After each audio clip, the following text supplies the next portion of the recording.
Kim Chu ilang beses na hinatak si Paolo Avellino, kung saan ay gusto nito sa tabi lang niya, ayaw siguro may malaman ang ibang ka-co-host.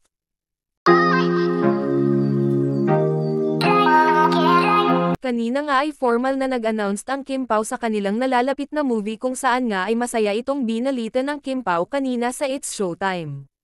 Marami namang natuwa sa naging announcement ng dalawa. Kunin mo na kayo. Nasa ba? Bigay mo na rin ano. Yan, pera sa kanila. Okay, upo tayo.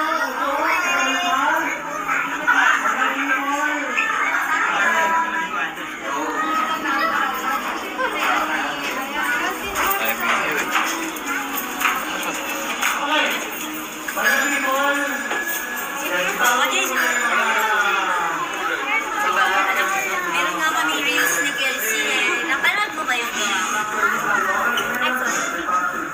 Panatay ka dyan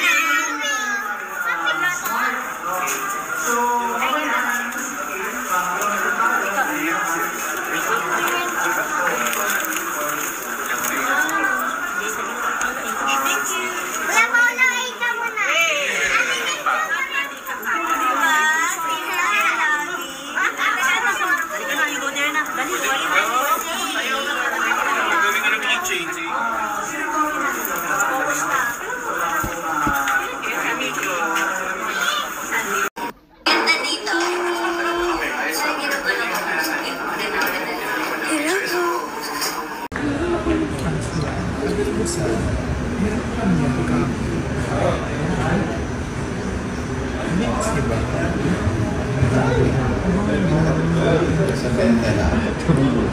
Tumilin.